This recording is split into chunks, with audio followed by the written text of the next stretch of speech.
If you've ever wondered how far in-wheel motor technology can really go, or why so many EV companies are secretly obsessed with it, this conversation may change the way you think about electric drivetrain design. I'm standing here at CES, surrounded by futuristic concepts and bold ideas, and right in front of me is a stunning Ital design concept vehicle. It looks like something pulled straight out of the future. But what really caught my attention is what's hidden in the wheels. Because this beauty isn't just a showpiece, it's running on next-generation in-wheel motors from Elaphe, a company that's been pushing the boundaries of electric propulsion for years. And since the engineers are right here, I can't resist digging deeper. Let's find out what they've been working on, why this technology is suddenly gaining momentum again, and how it could reshape both performance EVs and everyday cars. I walk over and introduce myself, hoping to catch the technical team, and one of the Elaphe representatives points me to someone who can really explain what's going on. "Talk to Luca," he says. Perfect, exactly who I need. So I turn to Luca, and right away I ask him what everyone wants to know. "What's new? What's this motor all about?"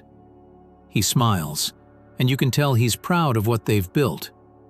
According to him, this is the first high-performance in-wheel motor designed specifically to fit into the front wheels of performance-oriented vehicles. That might not sound groundbreaking yet, but the reason it matters becomes clear pretty quickly. For years, companies struggled to put very high-power motors into front wheels, especially in cars built for serious performance. The problem wasn't power, the problem was brakes. Performance vehicles need massive braking systems to handle heat and force on the track. But big brakes simply didn't fit inside rims that also needed to house big electric motors. Something had to give, and in-wheel systems were usually the first thing cut. But now, Luca tells me, they've cracked the puzzle. Elaphe managed to fit a full 400mm track-worthy disc brake inside a 21-inch rim, while still delivering over 200 kilowatts of continuous power per wheel. That's not peak power, that's continuous, which is far harder to achieve. And that combination, big brakes plus serious power, was previously considered nearly impossible in this format. I look at the assembly and notice how thin the motor housing looks. So I ask him, "Where's the rotor? Where's the stator? How are you fitting everything in here?" He taps the dark ring around the wheel and explains, "This is everything. The entire motor, the rotor, the stator, it's all in this one thin ring. Think of it like a donut." And suddenly it makes sense. Instead of building inward like a traditional motor, the whole structure sits at the circumference of the wheel, freeing up space in the middle for real brakes, real bearings, and real hardware that performance vehicles need. He compares the design to other similar concepts out there, but points out a major difference. Elaphe's approach is meant to integrate seamlessly into existing automotive systems. Nothing exotic, no strange suspension redesigns, no custom geometry. It's designed to bolt onto real cars, not just concept prototypes. Then I ask about weight, since weight is always a factor with in-wheel motors. The projected weight for this unit? 40 kilograms. And what's striking is that this is just the beginning. Luca mentions that they already have follow-up products planned for later this year, systems that aim to double these performance metrics. That instantly raises the question, how is that even possible? His answer? Thermal management. Heat is the enemy. At high continuous power, magnets get hot, materials degrade, efficiency suffers, and torque drops. But if you can pull heat out fast enough, you can maintain extraordinary power output. And that's where Elaphe spent the last year and a half pushing the boundaries, designing a motor that can survive real track conditions and behave like a true sports car component rather than a fragile prototype. Naturally, I'm curious about how scalable this tech is. So I ask him, what if someone doesn't want a 350 horsepower monster? What if they want something light and efficient for a regular car? He seems excited by the question and explains that this high-performance motor is just one part of their larger roadmap. The vision isn't limited to sports cars or niche builds. They want scalable systems that eventually suit a range of vehicles, including more affordable everyday EVs. They're working not only on the hardware, but on the control side, the software that governs each wheel independently. Their system can adjust wheel behavior around 20 times faster than anything using a traditional drive shaft.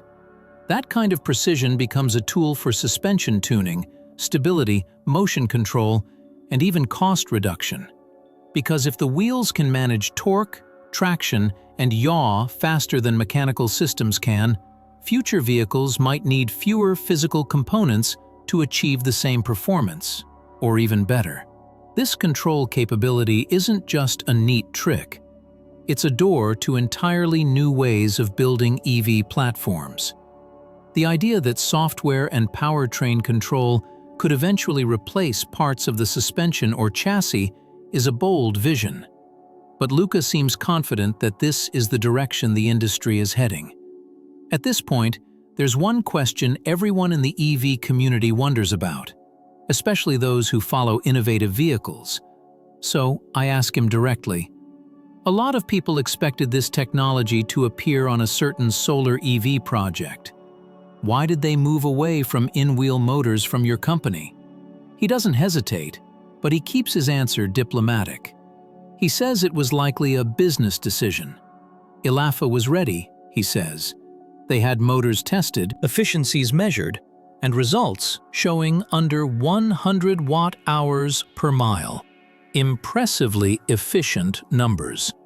And interestingly, he says they're still working with them on powering the third wheel of that upcoming vehicle, which is something many enthusiasts probably didn't know. Then we turn to another big question in the in-wheel motor world: manufacturing scale. Elaphe currently has low-volume production capabilities. High volume, however, requires a different level of commitment, machinery, suppliers, and investment. Luca explains that it's not just about funding. It's about having a partner who's ready to absorb a large number of parts and put real cars on the road. Without guaranteed demand, building a massive high-volume production facility is too risky. But they're not waiting idly. They're in active collaboration with roughly 9 to 10 OEMs working on future platforms. These aren't small players. He calls them super OEMs.